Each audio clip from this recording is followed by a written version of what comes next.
Thank you very much, Mr. Delvin. Our next speaker is Bryony Worthington from the Climate Action Group, Sandbag. Thank you very much, Simon. And yes, as other speakers have said, it's a great pleasure to be here. Just a word about Sandbag. We were set up in 2008 at the beginning of this current phase of trading.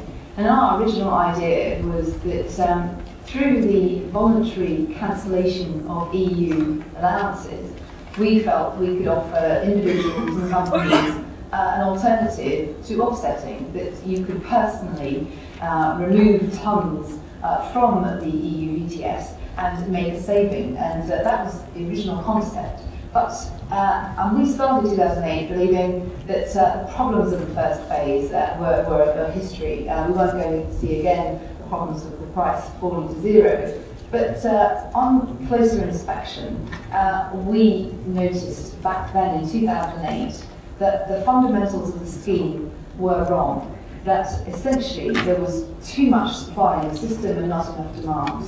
And pretty much consistently, since 2008, we've been saying, this is a great policy, but it needs to be fixed. And I'm delighted today that we're not the only voices saying that. And in fact, this morning's meeting in the Commission, the EU 2050 roadmap discussions, the CEO of E.ON lent his voice to this belief that the ETS is broken and it needs to be fixed. And we heard that re-echoed also by the current chair of Eurelectric. So voices from all sides, and indeed Shell, who are today's sponsors, they also, joined with other progressive European industries, are saying we need to do something. So it feels to me as if we've come a long way in actually quite a short space of time in understanding that we have a problem. And of course, now the real question is what to do about it, what's the solution? And before I go on to just talk a little bit about some of the options, I would just like to put this in the broader context. Firstly, this is an environmental policy. It is designed to be Europe's flagship policy for tackling climate change, and the urgency and the need for all countries to tackle climate change has not diminished. It is ever greater, and we need to be bold and ambitious in our actions to tackle this problem. And for a large period of time, we've been worried that we are out in front, that Europe is somehow leading the world on this. And this indeed was true, but the times are changing very rapidly. Europe is no longer the only country that can say it has an emissions trading scheme. Other countries are introducing schemes. Just recently, Australia now has introduced carbon pricing policy, leading to an emissions trading policy. And their traded price for carbon is likely to be far higher than ours. So the idea that we're out in front is no longer true. And it's not just developed countries that are joining in. We've got the California scheme also in the US. Obviously they are developed just about. But we've also got countries like Korea and China seriously looking at emissions trading, developing legislation as we speak. One of my roles in the Parliament in the UK is to host delegations of officials who come to the UK and to Brussels to learn about how to run emissions trading. And I have to say, often we find ourselves saying, we can teach you how not to run it, as well as we can teach you how to run it. So we've got to be very careful that we are proud in saying that we're leaders and that we have a scheme that we can feel proud of. And at the moment, with the prices that we have, and with the problems that the scheme is experiencing, that's in danger. That leadership position is very much in danger. So to come on to the potential solutions, there are a number of ways of intervening, and Jos is correct in saying that it's either price or quantity, but there are many different ways of actually affecting the total allowances that are in the system, or indeed the price that is being paid. And a number of them are now on the table and being actively debated, as Peter Lees has mentioned, in committees within the Parliament. For us, we don't think it's as necessarily a choice between one quick fix or one longer-term process. We actually think we need a number of interventions to fix the ETS. We certainly need a correction to the volume of allowances that are currently in the system, a recalibration, and we've put out numerous reports quantifying this. Around 1.4 billion is the surplus that we see through just historic over-allocation to the sectors in the scheme, compounded by the recession. So we need a recalibration, but we also need to reconsider the level of ambition we set for the system. The 1.74% per annum is not ambitious. It's a very, very shallow trajectory. And as Jos has pointed out, it takes us to just 70% by 2050. Now, when you consider that this is a scheme that covers the power sector, and most analysts will tell you that in order to get to a low-carbon economy, you need to get to 100% reduction in the power sector quickly. We're not asking enough of this sector. So the 1.74 also must be reviewed. So we're in favour of not an or, but an and between the options on the table. There are other options, and amongst those are the introduction of reserve prices on the auctions that effectively choke off demand choke off supply if the demand is too low. But equally, we also have the option of opting in new sectors, as we have done with aviation. There are a 40% or more of Europe's emissions that currently aren't in the system. There's no reason on earth why we couldn't extend the cap to cover the whole of the European economy, to make meeting all our targets far easier, and could be a way of introducing more demand into the system. So it isn't, there's not just one mechanism, there are many. I hope that we've got sufficient momentum and sufficiently important voices saying this needs to be looked at, that we will now have a very considered discussion about what the solution should be. And this is just the beginning, I hope, of a process of change which will give us a scheme that's doing what it's designed to do, which is make Europe the home of low-carbon investment, so that we can lead the world in delivering a low-carbon economy. And that's what I hope we'll do. And I look forward to hearing other people's comments and questions from the floor. Thank you. Thank you very much, Bryony. Our final panellist this evening, before we do indeed hand it over to the floor, is Robert Jan Jekyll, who's Director Energy and Climate Change Policy at Eurometaux. It's the European Federation representing the non-ferrous metals industry. Robert, hand over to you, thanks. Many thanks. And thanks to our previous speakers, and many thanks for inviting me here.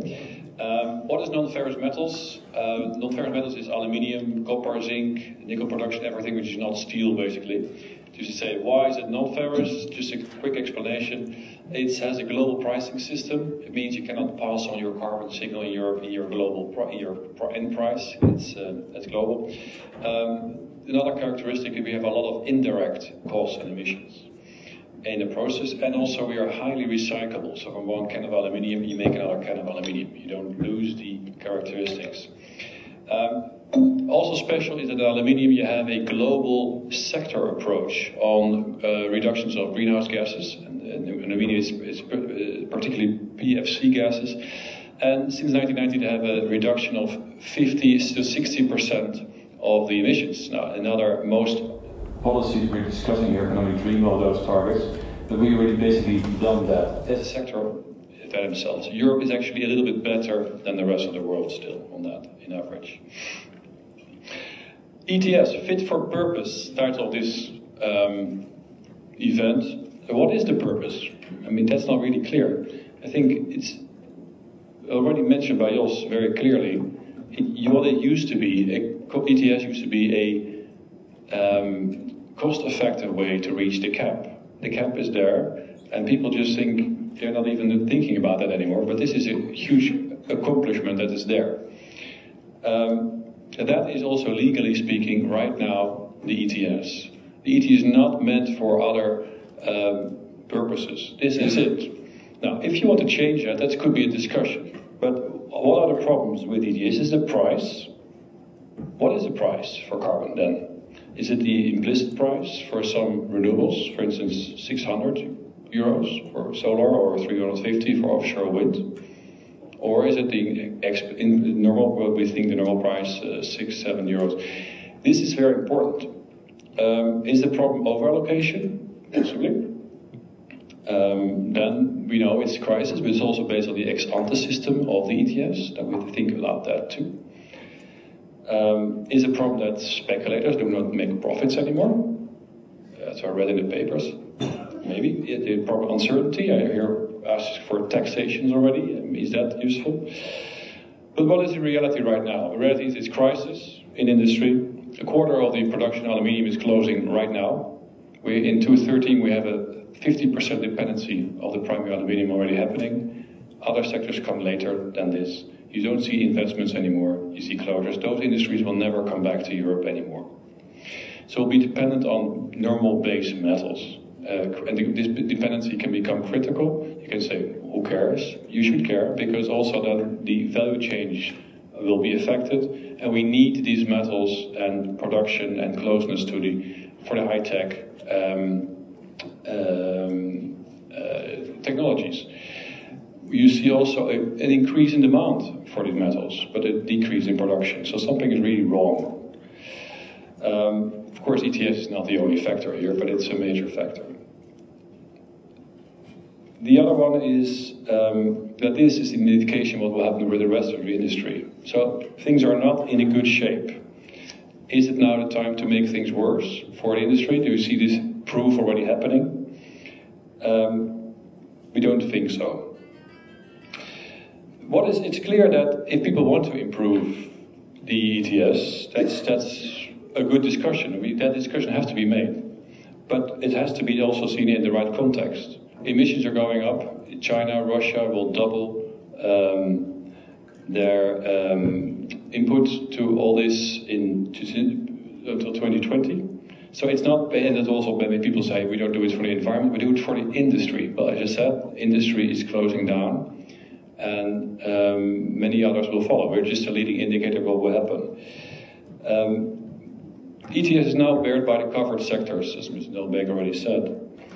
Is it be right then that sectors which are now, for instance, in the effort sharing, or car industry or agriculture, are all being placed in some way under the covered by the covered sectors price? Do we have to bear all that price? That doesn't seem right. The other one is top down to bottom up. Is it the right approach indeed that people need these basically tax revenues, that industry has delivering those revenues, and that governments just decide that this has to be used for certain purposes where it might not be cost effective? We've seen many are not cost effective. And then the other one is interference in the price. It's a market-based mechanism. So I just heard it's a one-off intervention, but next year it might be another one-off intervention. And when does it stop? So we don't think that's a good moment now to do that. What we think is that if one intervenes now in the price via what way, it's the same effect as increasing the unilateral EU target for the greenhouse gases.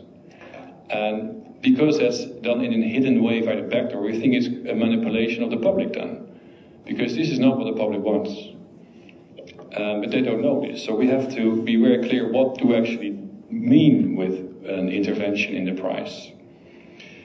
So if you want to do that, and we are in favor of improving the ETS, should be first, for instance, but then do it in the proper process where it belongs, in ETS review.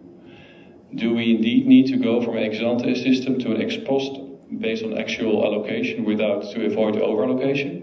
Possibly. But first, what we really need to do then is doing it at that time, in that process, but based on the right data and impact assessments. Right now we know that the impact assessments which are used for this are erroneous, especially for the impacts on industry. We have seen it already with the windfall profits discussion. Free allowances were supposed to be not having any effect on their power prices. Of course, we know they did. That was in the official models then. That's still in those models. The same models are used now. Plants that are closing right now in my industry are flourishing in these impact assessments in 250.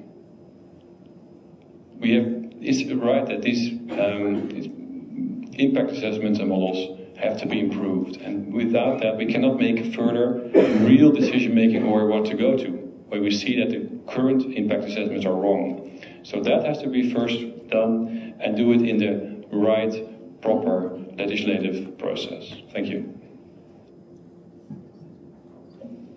Thanks, Robert. Okay. First of all, I'd like to invite any of the panellists to comment on some of the things the other panellists have said. Peter, please. Just a short comment. I work very much with the industry, and I had a meeting with one of your member companies last week, and we have the problem of carbon leakage. We need to address this. But ignoring the problem that we have on the table now wouldn't help us to solve the carbon leakage problem. The carbon leakage is bigger when you have these national measures being adopted. And in fact, when we are honest, we have the problem with the economic crisis. That's true. And there's, of course, the question, should we react in the way that some are suggesting here? But we have also over-allocation. Yes, we have over-allocation in the current period. And wouldn't we have over-allocation in the current period, the price would not be at such a problematic low level. And that's why we have a problem. And we have a problem with the target. It took me also some time to understand it. But the ETS is the cornerstone of the EU climate policy, but it doesn't deliver a 2020 target. Because when you save CO2 in 2009, you can use the allowances that you have saved in 2009 until 2020. So we may end up in a situation where in 2020 we achieve a target of -17 and not of -20. We shouldn't discuss 25 or 30%, but when we go to the negotiation after Durban and say, yes, China, US, you need to deliver, the first question will be, you didn't deliver at all. So when we just leave it as it is, we will end up with not achieving our EU target. And I think there is a problem. So let's work on a solution that protects your industry from carbon leakage. I'm very much in favor. You know, I made a very clear speech in the Parliament. The Commission needs to solve the problem with the indirect emissions. It's high time that they do it. But at the same time, we should also look at this problem here, because not every industry is carbon leakage industry. And those that are in line with the benchmark, they should be very relaxed, because they are not touched in the way that Joost de Beeke and I have said it, and let's work together in this situation. They can even use the free allowances if, that they have from the overall allocation now, and sell them at a higher price after the intervention. So it's the good part of the industry should be happy that we are discussing it. Only those that are not fulfilling the benchmark, they have a problem, but that is the purpose of the ETS. And those that are good are happy, and that are not good, they should do some additional efforts. Well, I just wanted to make two comments on what Robert Jacob just said. He said the impact assessments of the Commission are wrong. I think that's a very blunt statement. I think that in the impact assessments we normally do whatever we can do to make a fair point on the basis of data which are validated by as many people as we can. And I think that putting them as wrong is largely overstated. I always am in to accept that it can be improved, but I think that what the DG Climate Action is doing in terms of impact assessment is quite exemplary for what the Commission is doing in general. My second point is on carbon leakage. Yes, we have a problem. We discussed the problem widely with industry when we defined the benchmarks. But I find it a bit odd that the prices has never been so low, and that still the weaning about delocalization is stronger than ever. There is something flawed in that argument. And I think that we have to take out of the delocalization debate, or where we have to be more specific what part of the delocalization debate is due to carbon and what is due to other factors. And I think that is the real issue we have to get cracking to, and not just put up everything in one corner and say everything is due to our carbon policy because there is a delocalization taking place. There may be a factor. We went through that on the benchmarks. For that reason, we have fairly generous benchmarks. And I think that, again, there a fairly decent job was done through the institutions. You know, we had the comitology, we had the Commission, we had the industry, we had the Parliament, we had the Member States, and I think that what came out of the benchmarks is a fairly decent job. Thank you. Robert, do you want to come back on that? Quickly, you're right, also on the benchmarks, what came out, I think it's a fairly decent job. But our problem is not the directs in this case, it's indirects. And if you look at CO2 prices now very low, even then, it's on a selling price of aluminium, which has a lot of high other costs in there. It's like 15% of your costs, of your selling price. Sorry, if you say higher of your costs, even. A gross value added would be much higher. This is huge in competitive reasons. So if you have to decide which plant you got to shut down globally, when you have all the plants globally there, you shut down the plant which are more expensive. And that's unfortunately the case. And the European ones are indeed not. In the zinc and copper industry, they're by far still the best in the world. In aluminium, they're not anymore because of lack of investments for these same reasons.